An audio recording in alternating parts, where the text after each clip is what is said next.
BCS viva 200 নম্বরের মধ্যে একজন স্টুডেন্ট কেমন পর্যন্ত নম্বর পেতে পারে, কত নম্বর পর্যন্ত পেতে পারে স্যার সর্বোচ্চ, বা আপনার অভিজ্ঞতায় কি দেখেছেন স্যার? এটা বলা খুব কঠিন, কারণ হচ্ছে আমি আগেই বলেছি এখনকার ছেলে মেয়েদের তো দুর্নাম করে না, কিন্তু এরা মাঝে মাঝে দেখা যায় যে এই নাম্বার নিয়ে নিয়ে খুব দুশ্চিন্তা থাকে। আমি নাম্বার কি পেলাম না পেলাম না, আমি কি ডেলিভারি দিলাম, কি কতটুকু ওখানে অবদান রাখতে পারলাম। অবদান বললে এটার আমি যে কতটুকু সফল কাম হচ্ছি এটা কিন্তু বোঝা যায়, নিজেই বোঝা যায়। আবার অনেক সময় বোঝা যায় না।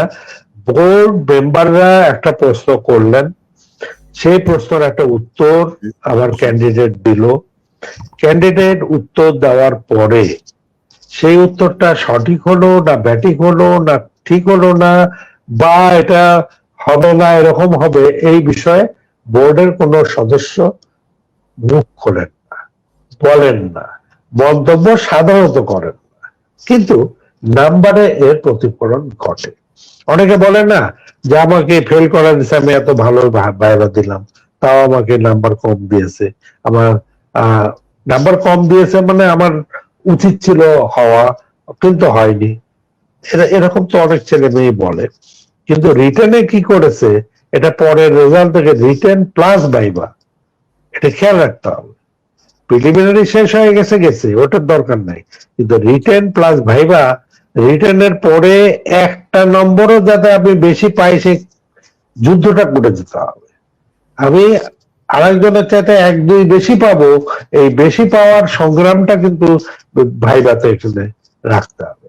কিন্তু এই সংগ্রামে অবতীর্ণ হতে গেলে কত নম্বর পাবো, 160 পাবো না 150 পাবো না 140 পাবো না 120 পেয়েও ক্যাডার পায়, 160 পেয়েও ক্যাডার পায়, 120 পেয়েও ক্যাডার পায়, 140 ভাইভাতে পেয়েও কোনো ক্যাডার পাচ্ছে না।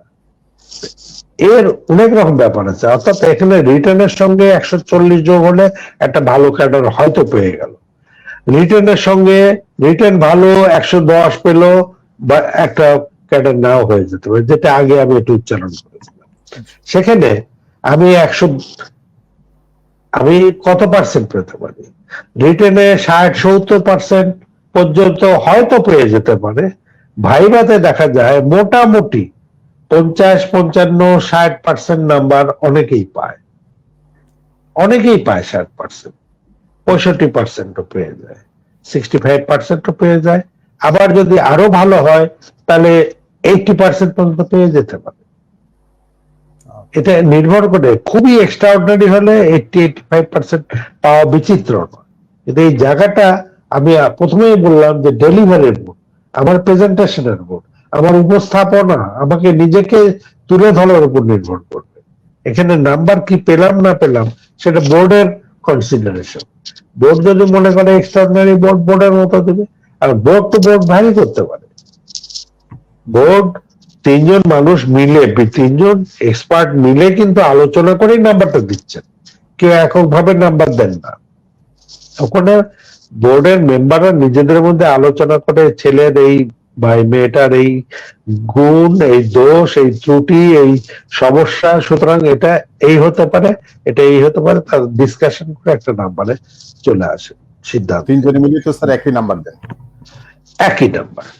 যদি 3জনই, একজন বললেন যে 120 পেতে পারে, একজন বললেন যে না 130 পাওয়ার উপযুক্ত, একজন বললেন না 125 পাওয়ার উপযুক্ত, এরকম ঠিক আছে 130 দেওয়া হোক, তখন আলোচনাটা 3জনের কনসেনসাসে 130 হয়তো দিয়ে দেব, এইভাবেই হয়ে যায়।